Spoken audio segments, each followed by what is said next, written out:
but they would have to be submitted.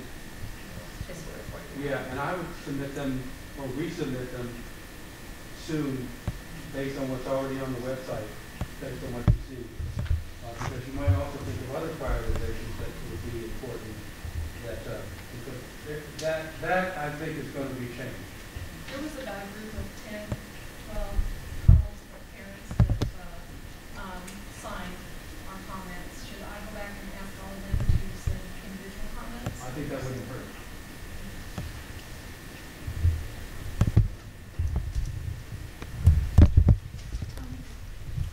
I just want to clarify for my own mind. Back on slide 7, when you were talking about person-centered planning, and you were talking, it said that you had said that all class members would get a person-centered plan. Transition plan. So that includes like those 10,000 people that you were talking about that are on the waiting list who are in the class. Before they can move. Even if they're not selected, everybody is going to have a plan developed. Or only the people who are selected get the plan Only developed? the people that are selected. Okay. You have to have a plan in order to move or receive services.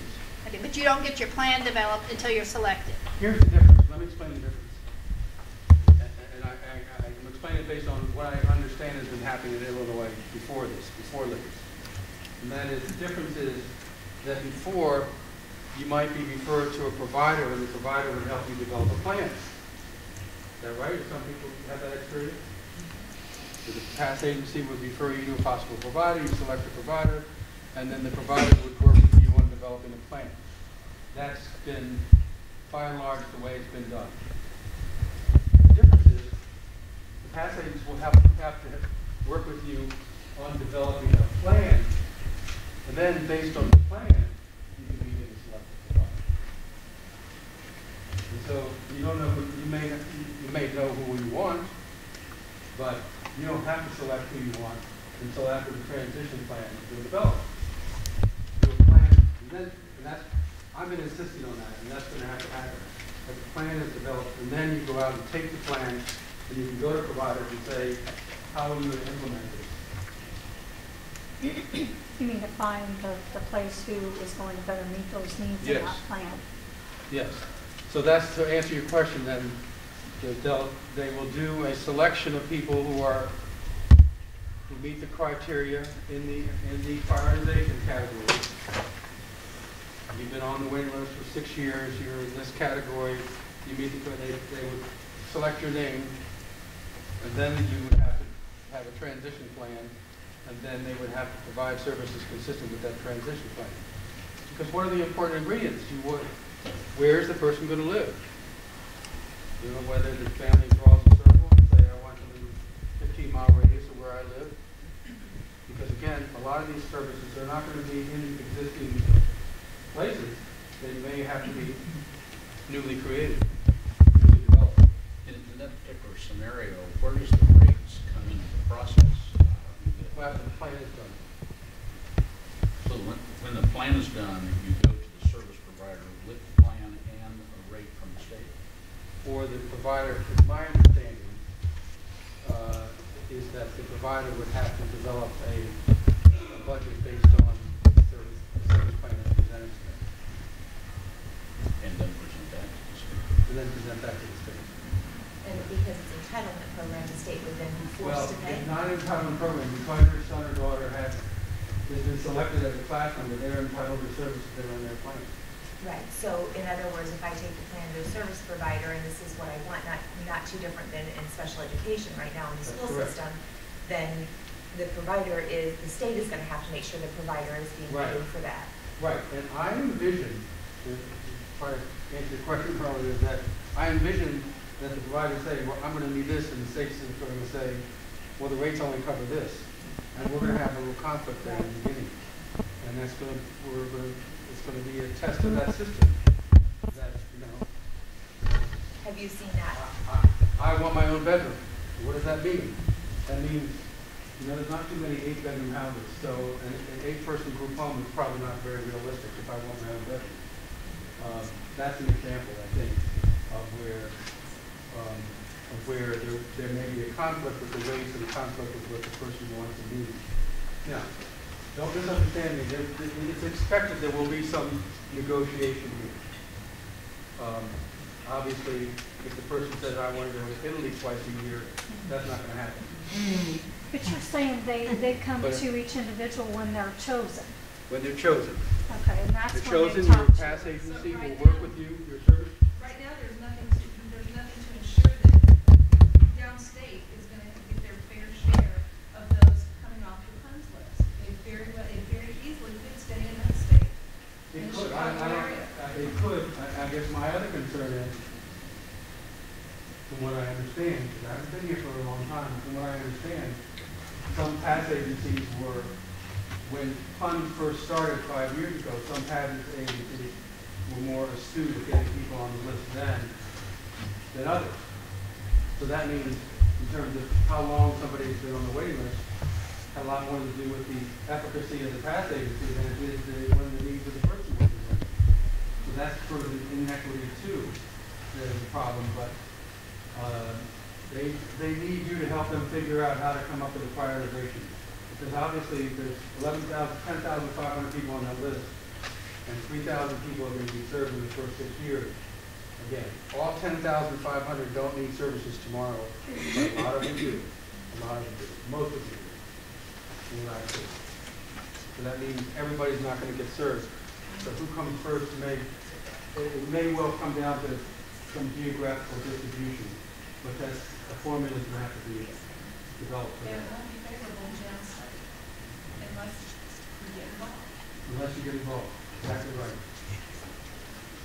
I had a question about the circumstances under which a 1238 or I think I've heard the other argument, just to let you know, there's an argument on the other side of that as well. And that is, if I've been waiting for service for 8 years, and I'm eligible and I meet that criteria, why should I be penalized because I live here and I don't live there?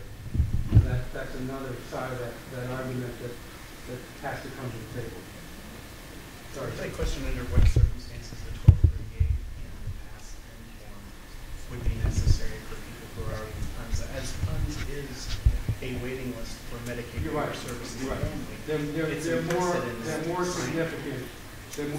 I only mention it if there's any doubt. That's why I said if there's any doubt. If you're on the fund list, you should be a class member. Okay. But if you were in a care facility at some point or in a state operated facility, what you want needs to be clarified. So that just ends any doubt. The 1238 or the past 10. I just want to make sure because those are not generally items that are included in our No. funds protocol. No, the past 10 is just something that can eliminate any doubt of whether or not you want it. I also had a question too about insofar as the openness of the classes is concerned. Yeah. If I'm understanding that correctly, then a person who is 18 years of age or older, living at home, and wanting services but has never heard of the funds database, would they still be able to be included? Yes. Excellent. Just wanted to make sure I Yes. understood. Now, Can you repeat that? based on that, if Oh, I'm sorry. Then I'm if sorry. a you're person- 18 and you're not on any list, and you just heard about Ligas, and you say, oh, I want community services. If you're eligible for community services, you become a Ligas class member. If you're brand new.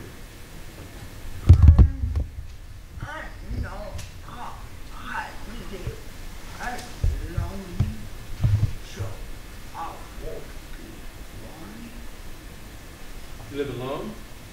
And are you on a waiting list? Yeah, Well, then you're living alone is living at home, and so that you would be considered a class member, unless you're already getting unless you're getting in-home SILA services. no, No, then you would be a class member. okay. No, it doesn't matter if you live at your family home or if you live alone and not getting services and you're waiting for services, you'd be a class member. Let me just, again, when in doubt, I pull out the decree. The definition of class member is very clear. Under paragraph 2B.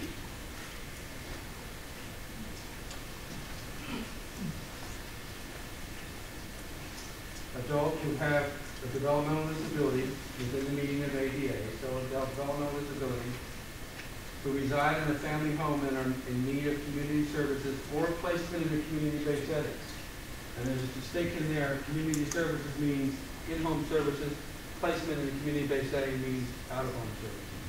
So if you need that, and you reside there, and the state has a record reflecting that the individual has requested community-based services or placement in the community-based setting. So if you're waiting for services, now if you're in a immediate care facility, that 1238 past 10 is very important. You've got to have that. But if you're not, if you're living at home, then just check to make sure you're on the front list. Double check. Because, like I said, I don't have a whole lot of confidence in their data system right now. And to that end, we do have pamphlets on the table back here in green folders that are upright. If you have any questions about funds, our business cards are in there. So if you guys need to contact us, feel free to do that. How many people are joining or entering the PUNS list each year? So your 10,500 you have now is just right now, and then a year from now you're going to get, 300 more people or 2,000 more people? I think we expect that number to grow. We don't know at what rate. That's why that whole issue of after the 6th year, people will have to be served at a reasonable pace. That's why that comes into play. Because I've been in states where there's been no movement on the waiting list. There's been something where the waiting list moves, and all of a sudden thousands of new people get on the waiting list. So that could happen here. I do think a lot of people got on the waiting list when they heard about Ligas and when Ligas was happening. So maybe some of that was absorbed during that period. But we don't know. That's why that 6th year is so important. That between years 6 and 9 is so important. Because after the 6th year, then people are going to have to, then you will be able to. Well, what I was thinking is the ones that are aging into it is at the same rate as the ones that are dying out of it. I don't know. And I guarantee you the state doesn't have a system to be able to answer that question either. Just to try to understand the longevity of what this means, I think a consent decree means that, it'll go for 9 years, make sure that the state is complying with what it said, and then the expectation is that the compliance continues. Yeah. Are these individuals that are part of the class members, do they have their services as sort of mandated services for the rest of their life? There's no guarantee of that. Like I said, I've worked in 22 states, and I've never seen a state throw somebody out of service once they're already in service. It's possible, but I have never seen a state do it. Usually once you receive services, you're in services for life. They can come back and try to cut services. Yeah, that's more what it would be. 10% cut or something like that.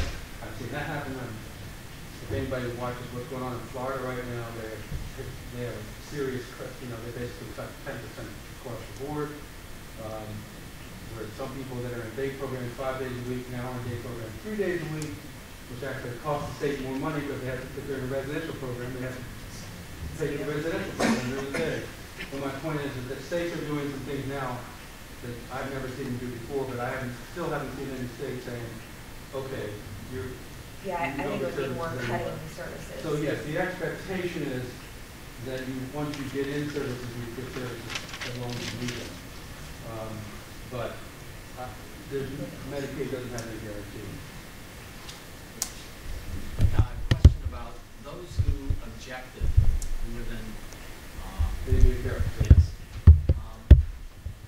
On what determination, who made the determination? I guess I'm wondering about issues of objectivity here. So someone who had an interest in, like if the people who ran the facility were the ones asking, what's your choice here? I could see how that wouldn't be. I can say with some degree of comfort that was driven more by their families. I mean, certainly there was influence, I'm sure, by the providers, but there's very strong set family support that we want our sons and daughters to stay right where they are. And the judge heard that very clear. And immediate care facilities are part of the state Medicaid plan. So therefore, they are, once you're in, they are an entitlement. But no control we have over that. They've decided they were entered as objectors, and they are